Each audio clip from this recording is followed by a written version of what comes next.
Graça e paz, igreja. Boa noite. Vocês estão bem? Bom, na última vez que eu vim aqui ministrar, eu pedi permissão para a igreja para burlar o nosso projeto Profetas Menores, para trazer uma mensagem mais direcionada. E hoje eu gostaria de voltar para esse projeto, né? Lá até para Jonas não ficar chateado comigo, não se sentir injustiçado. Então, gostaria de voltar para o nosso projeto Profetas Menores. Então, abram suas Bíblias aí no livro de Jonas.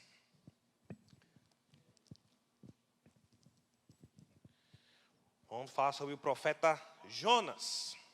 A história de Jonas é uma das histórias mais conhecidas da Bíblia. Uma história cheia de marcas. Quando falamos de Jonas, nós já nos lembramos do profeta Fujão. Quando falamos de Jonas, nos lembramos do profeta que foi parar na barriga do grande peixe. Fatos interessantes que geram diversas discussões teológicas e também que despertam muitas curiosidades. Mas para quem não se recorda da história de Jonas, ou para quem não conhece a história de Jonas, a história é o seguinte. Jonas é um profeta lá do Reino do Norte. Deixa a Bíblia aberta aí no livro de Jonas, né? Daqui a pouco eu falo a referência certinho. Jonas é um profeta lá do Reino do Norte, lá de Gat-Efer, né? Essa informação é dita lá em 2 Reis, capítulo 14, versículo 25. É a única referência ao profeta fora do seu próprio livro.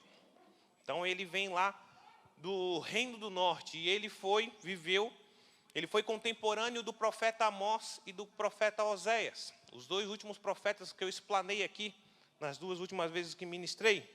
Ou seja, para quem se lembra, ele viveu numa época de ouro do Reino do Norte, a época do rei Jeroboão II, uma época onde o Reino do Norte estava em ascensão, de grande poder bélico, de riqueza, de sucesso militar e por aí vai.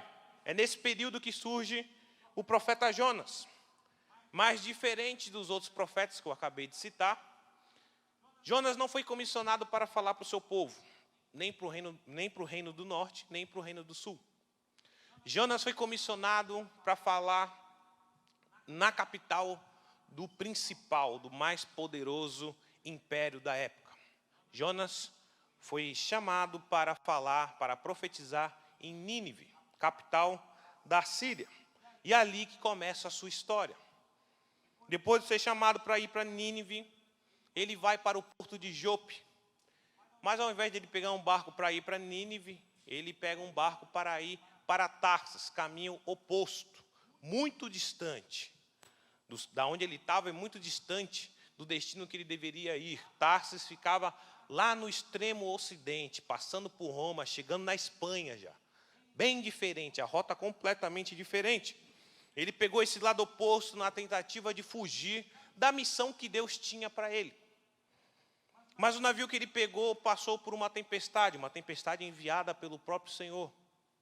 E ali, lá no porão do navio, a tripulação, desesperada pelo que estava acontecendo, tenta procurar a causa, o porquê daquela tempestade, porquê daquela aflição.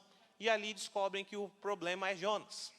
Jonas reconhece isso. E aí, ele cede e é lançado ao mar. No mar, Deus envia um grande peixe que abocanha o profeta.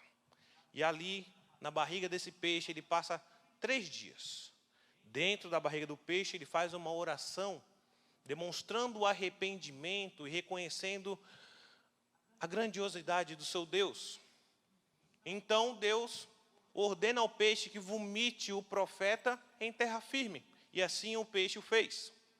Em terra firme, o profeta recebe uma segunda oportunidade de cumprir o seu chamado.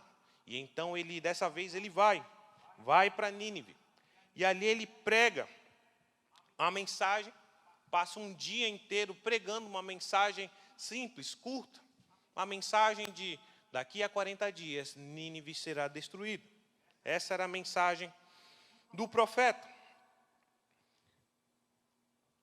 Com isso, todo o povo creu e se arrependeu do seu pecado. Nínive inteira se arrependeu, desde o rei até os servos. Tanto que foi estipulado, foi promulgado uma lei, um decreto, para que todo mundo adorasse ao Deus do profeta. E isso fez com que a ira do Senhor se desviasse contra aquela nação. Essa missão de sucesso, essa missão evangelística de sucesso, gerou uma rusga, gerou um atrito. E entre o Senhor da missão e o seu servo, o comissionado. E o último capítulo desse livro, ele explana, ele apresenta essa tratativa entre o Deus da obra e o obreiro, entre o Senhor e Jonas. O capítulo 4 do livro de Jonas não foca na obra, foca no coração de quem está na obra. E é sobre isso que nós vamos falar hoje. Abra, já está aberto, né, no livro. Vamos lá para o capítulo 4. Capítulo 4 de Jonas.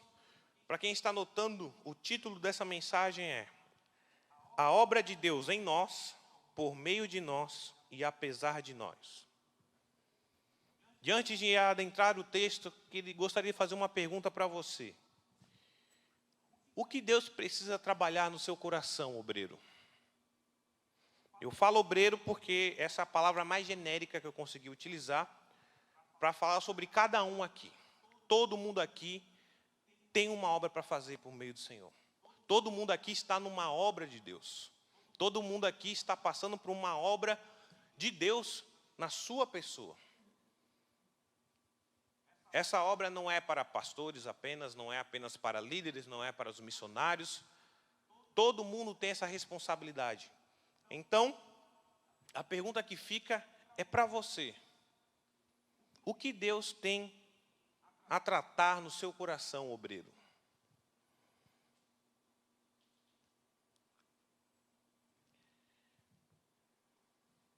O capítulo 4 começa com o relato do que aconteceu depois dessa missão bem-sucedida do profeta Jonas, do evangelista Jonas. E no versículo 1 diz o seguinte: Jonas, porém, ficou profundamente descontente com isso e enfureceu-se. O texto fala que, na forma literal, que Jonas ferveu. Ele ferveu de ira. Ele se esquentou demasiadamente. Ele ficou amplamente descontente com isso. Com isso o quê? Está se referindo ao versículo anterior, capítulo 3, versículo 10. Tendo em vista o que eles fizeram e como abandonaram seus maus caminhos, aqui está falando dos ninivitas. Deus se arrependeu e não os destruiu como tinha ameaçado. Foi com isso que Jonas ficou irado. E esse é o primeiro ponto. Esse é o primeiro ponto da mensagem. O obreiro irado. Jonas estava em fúria porque acabou de fazer uma campanha evangelística mais bem-sucedida na história. Não há outro registro de um avivamento como aconteceu lá em Nínive, onde uma cidade inteira de pelo menos 120 mil pessoas se convertendo. Pelo menos 120 mil. Há alguns estudiosos que vão colocar aí cerca de 500 mil de pessoas. Não há outro registro, não há fato histórico, né, que nós conhecemos que mostre uma empreitada evangelística tão bem sucedida. Mas o que deveria ser motivo de alegria foi motivo de indignação por parte do profeta. E então ele orou, versículo 2. Ele orou ao Senhor: Senhor, não foi isso que eu disse quando ainda estava em casa? Foi por isso que eu me apressei em fugir para Tarsis. Eu sabia que tu és Deus misericordioso e compassivo, muito paciente, cheio de amor e que prometes castigar, mas depois te arrependes. Houve uma suspeita de que a fuga de Jonas tivesse acontecido por conta do medo. Ele tinha medo dos ninivitas. E há motivo para ter medo. Nínive era a cidade mais poderosa da sua época. Nínive era uma fortaleza muito bem fortificada. Muros de 30 metros de comprimento. Na largura dela dava para passar 2 carruagens, uma do lado da outra. Haviam 1.200 guaritas de sentinelas. E sem contar as maldades do povo. O povo ninivita era conhecido por sua extrema crueldade em guerra. Desde fogueira de crianças a pilhas de cabeça humana. Esse era o povo que Jonas foi convidado, comissionado a ir profetizar. Normal ter medo de um povo desse, né? Ainda mais para profetizar contra o povo. E eu ficaria com medo. Mas não foi por medo que Jonas fugiu. O texto, versículo 2, demonstra por que ele fugiu. Porque ele conhecia o Deus que ele servia. Ele coloca aqui, foi por isso que eu não quis ir. Por isso que eu me apressei em ir para Tarsis. Porque eu estava com medo? Não. Porque eu sabia que o Senhor é bom. Eu sabia que o Senhor ia se arrepender. Sabia que o Senhor promete vir com ira, mas depois te arrependes. E ele parafraseia praticamente um texto lá do Pentateuco, lá de Êxodo, do capítulo 34, versículos 6 e 7. Senhor, Senhor, Deus compassivo e misericordioso, paciente, cheio de amor e de fidelidade, que mantém o seu amor a milhares e perdoa a maldade, a rebelião e o pecado. Jonas ficou irado porque ele sabia o Deus que ele servia. Ele não estava com medo. Jonas estava com ódio do povo. Jonas sabia o que Deus ia fazer e por isso ele fugiu. Quis fugir, na verdade, né? A motivação dele era a ira, era o ódio para com o povo. Esse foi o motivo da fuga. Ele era um obreiro irado. E a sua decepção era tamanha que ele queria para si a morte. Versículo 3.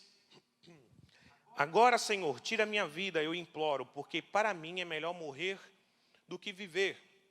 Talvez essa profunda decepção foi por causa da sua reputação que estava em jogo. Até porque ele era um profeta que profetizou que a cidade ia ser destruída e não ia mais. Ou pelo seu nacionalismo idolátrico, mais conhecido como xenofobia, onde ele entendia que o Deus dele, o Yahvé, só podia ser benevolente e misericordioso com o seu povo, não com os outros povos. Ou talvez ambos. A reputação e esse nacionalismo idolátrico. O fato é que a vontade de Deus que imperou naquela situação gerou grande, profunda tristeza no profeta. Jonas era um obreiro irado. Hernandes Dias Lopes, ele resume Jonas da seguinte forma: ele estava incendiado de raiva.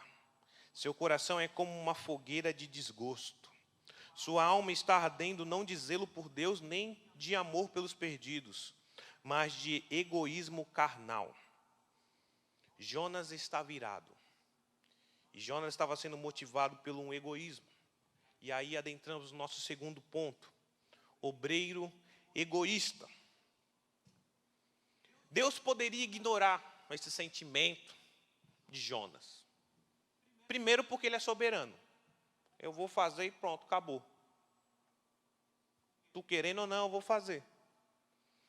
Ou também ele poderia simplesmente passar batido porque ele já fez com Jonas, por meio de Jonas, aquilo que ele queria fazer.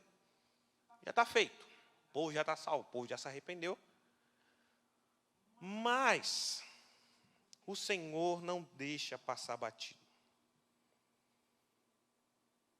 E então ele faz uma pergunta retórica. No versículo 4, o Senhor lhe respondeu: você tem alguma razão para essa fúria? Então Deus começa a trabalhar agora algo no coração do profeta. começa a trabalhar ali no interior do seu obreiro. Versículo 5. Jonas saiu e sentou-se num lugar a leste da cidade. Ali construiu para si um abrigo, sentou-se à sua sombra e esperou para ver o que aconteceria com a cidade. Então o Senhor Deus fez crescer uma planta sobre Jonas para dar sombra à sua cabeça e livrá-lo do calor, o que deu grande alegria a Jonas. Mas na madrugada do dia seguinte, Deus mandou uma lagarta atacar a planta e ela secou-se. Ao nascer do sol, Deus trouxe um vento oriental muito quente, e o sol bateu na cabeça de Jonas, ao ponto de ele quase desmaiar. Com isso, ele desejou morrer e disse: para mim seria melhor morrer do que viver. Pensa num cara que gostava de querer morrer. É a segunda vez já.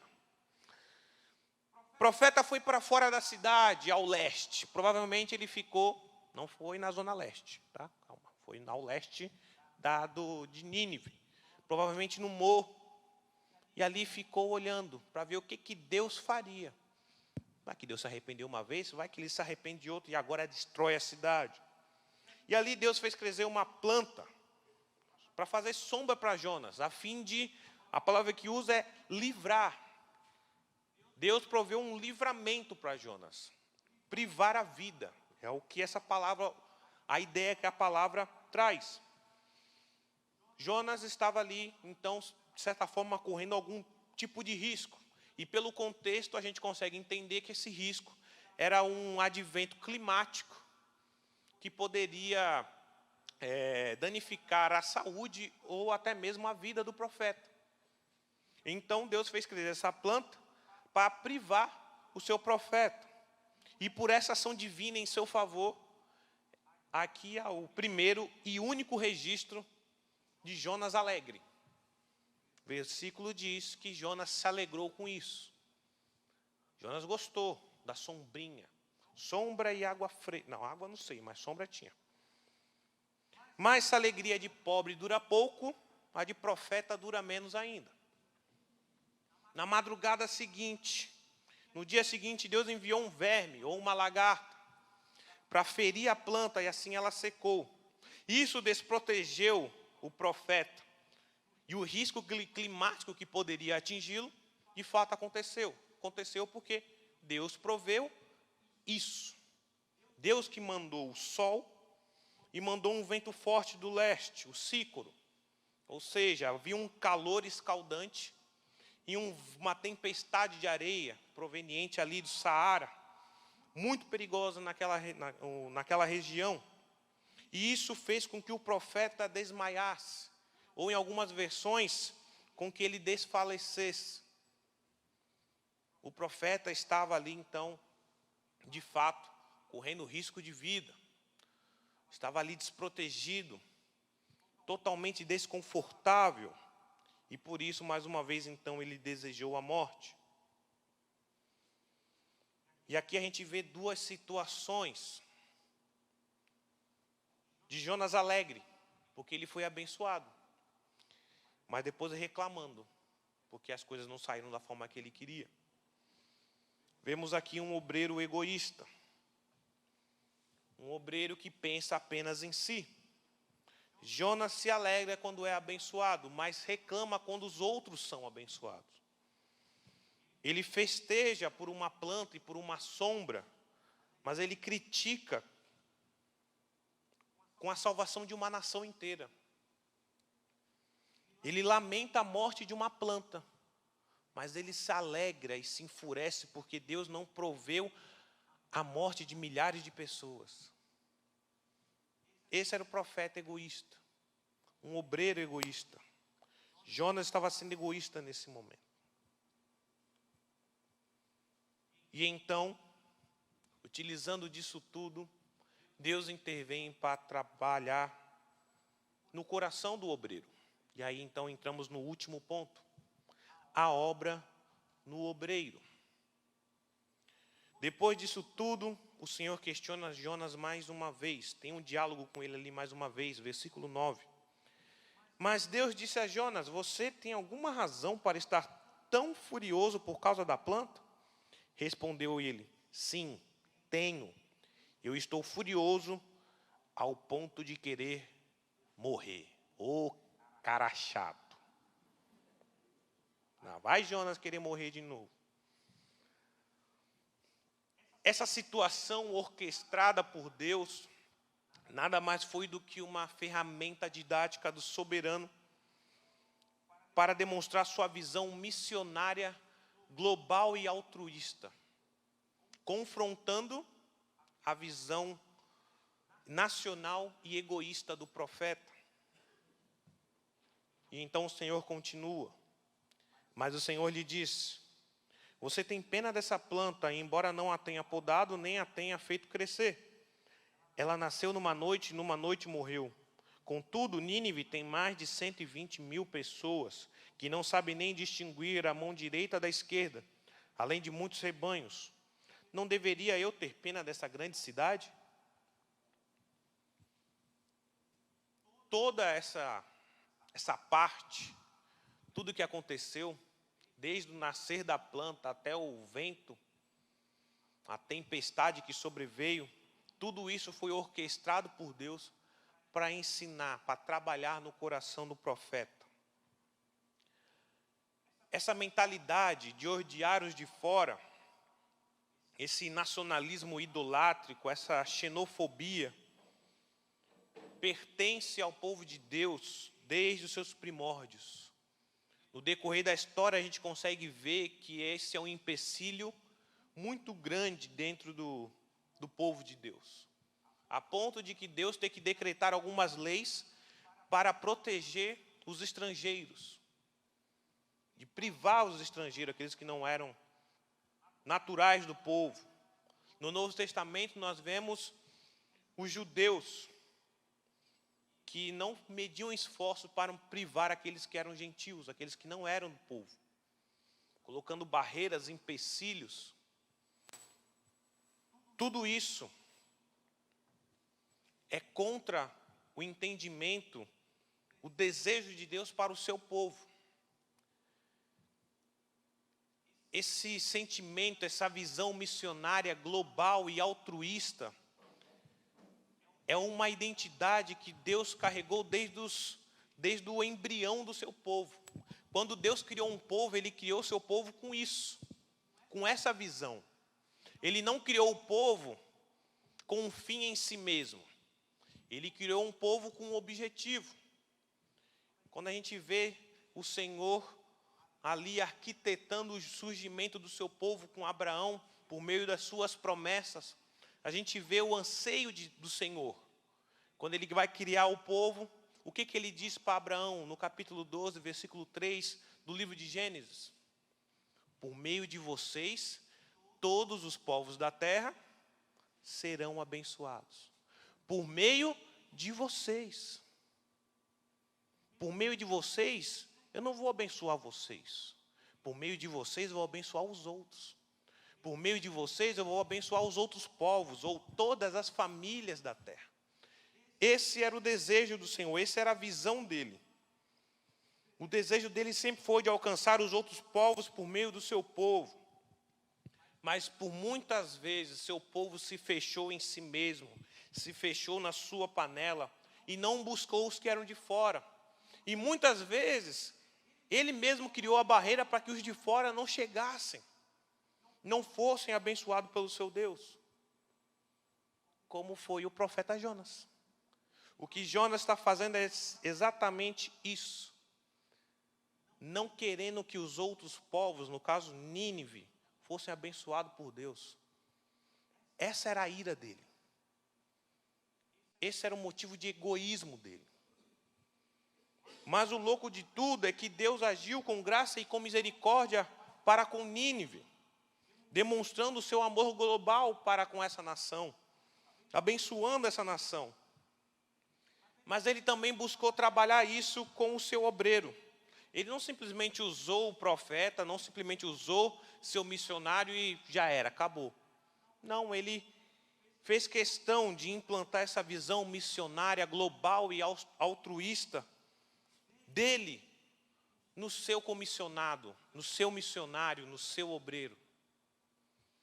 O livro de Jonas se termina no capítulo 3. Já estava ótimo. Um avivamento. Uhul!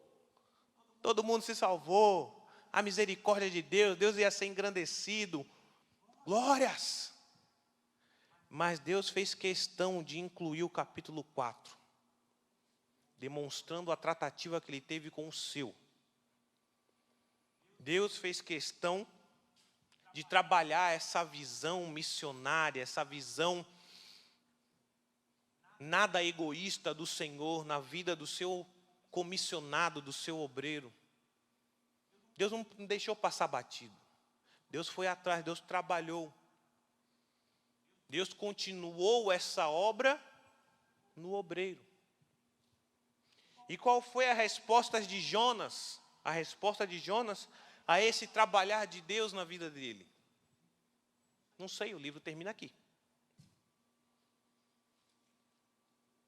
Mas para falar a verdade, não importa qual foi a resposta de Jonas. Não sabemos e não nos interessa. A pergunta que precisa ser respondida é: o que Deus precisa trabalhar na sua vida, obreiro? Na sua. E qual é a resposta que você vai dar a esse trabalhar? Deus poderia passar batido esse capítulo 4. Poderia tirar. Mas Ele fez questão de mostrar que Ele trabalha nos seus obreiros. E Ele está trabalhando em mim e em você. Em resumo, nós podemos concluir que a obra de Deus foi, está sendo e continuará a ser feita em nós, por meio de nós e apesar de nós. Todos nós somos Jonas, obreiros em construção, trabalhando para Deus enquanto Ele continua trabalhando na gente. E enquanto essa boa obra que Ele começou em nossas vidas não termina, há algumas coisas que nós não podemos nos esquecer. Primeira coisa que nós não podemos nos esquecer é da graça e da soberania de Deus. A obra não depende de nós e será feita apesar de nós. Jonas, se a gente olhar para o texto, ele nem pregou direito.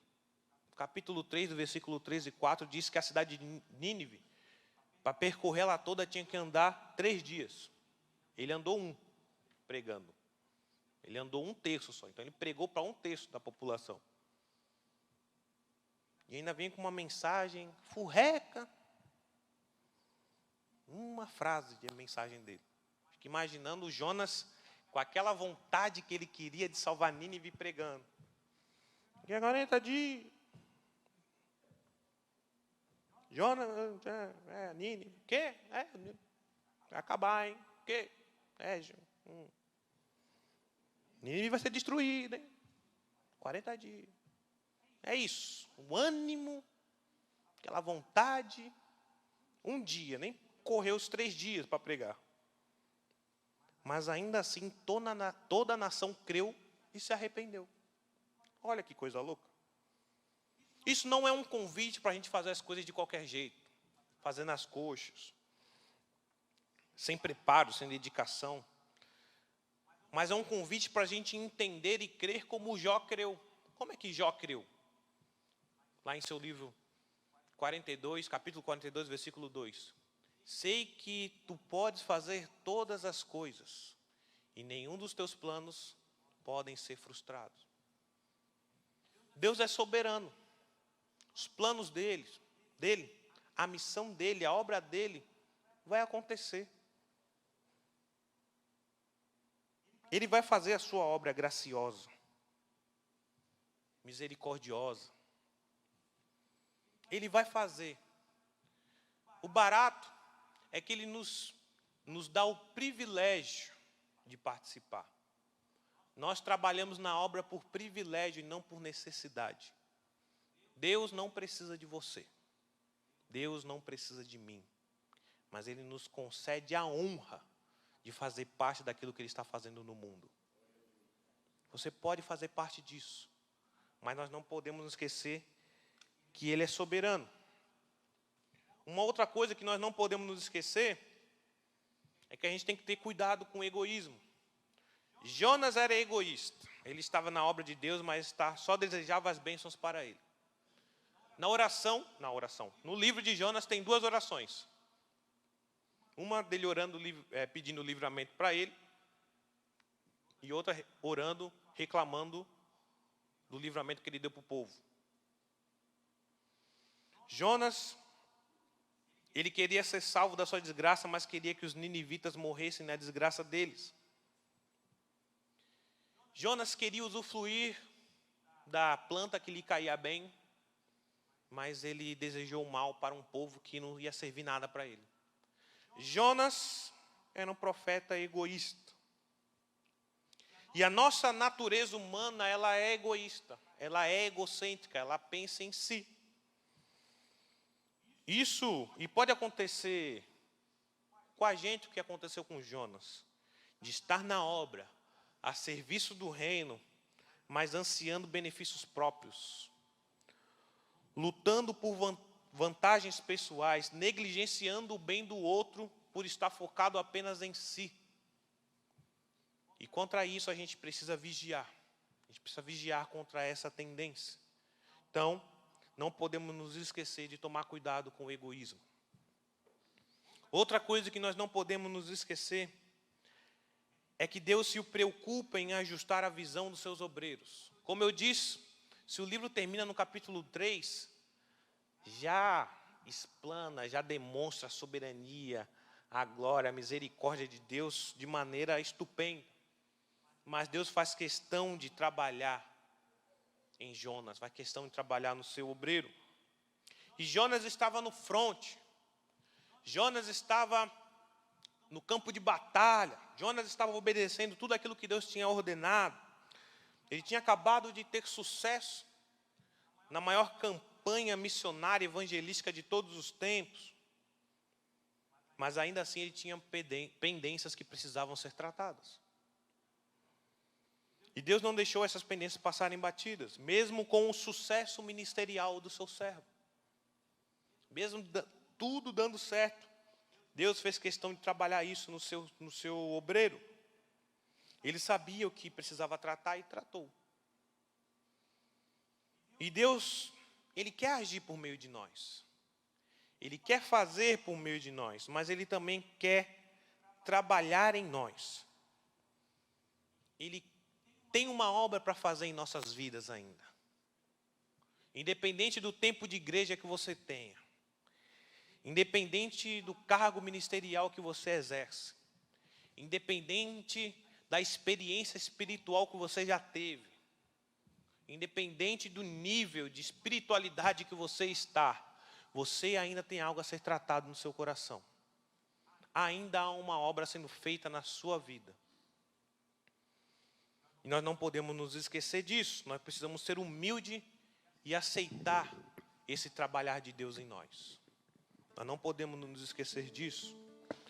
E por fim, nós não podemos nos esquecer que cumprir o chamado de Deus confronta o nosso ego. Confronta.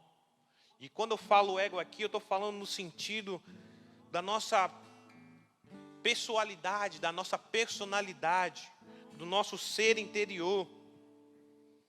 Muitas vezes o desejo de fugir, que nem Jonas fez, esse desejo bate, sabe por quê? Porque muitas vezes nós somos comissionados para fazer aquilo que nós não queríamos fazer. Muitas vezes nós somos chamados para ser aquilo que nós não gostaríamos de ser.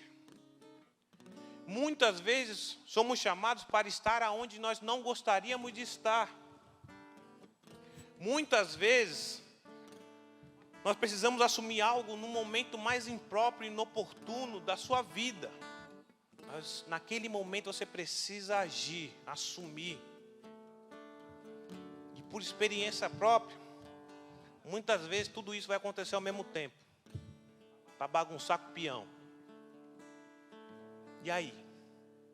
O chamado de Deus costumeiramente, rotineiramente nos tira da zona de conforto. Vestir a camisa do Evangelho nos levará a um confronto contra nós mesmos.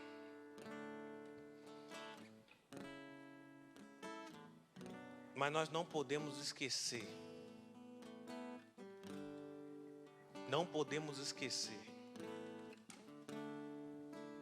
que a obediência a Deus vale muito mais do que os nossos próprios planos. O ser comprometido com as coisas de Deus, com as coisas do reino, vale muito mais do que a nossa própria vida. Por isso que nós não podemos nos esquecer que mesmo confrontado nós devemos a obediência para o nosso bem.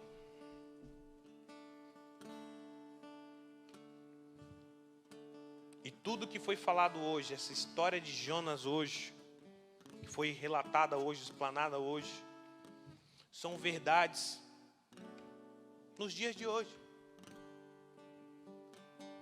Tudo isso que foi falado é real na sua vida. Todos nós somos Jonas. Talvez você não vai parar na boca do peixe, assim esperamos.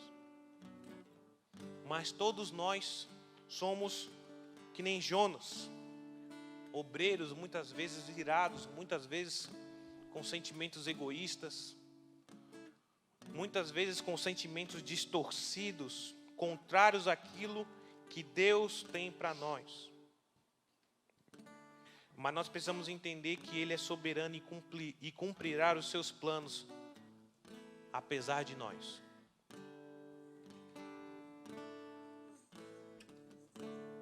Nós não podemos esquecer que nós estamos sendo tratados pelo Senhor.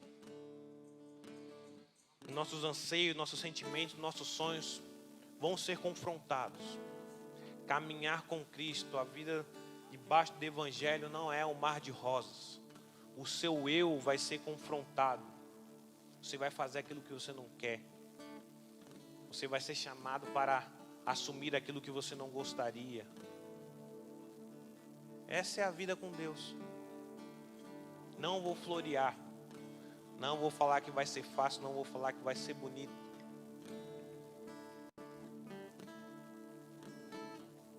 Mas o propósito de Deus, por meio da obediência, por meio do reconhecimento da soberania dele, pode ser cumprido por meio de nós. E esse é o privilégio que nós temos. Deus chama a tua igreja para ter o privilégio de participar da obra que Ele está fazendo no mundo. E eu pergunto para você novamente: o que Deus precisa trabalhar no seu coração, obreiro? E qual é a resposta que você vai dar a esse trabalhar dele? Vamos ficar de pé?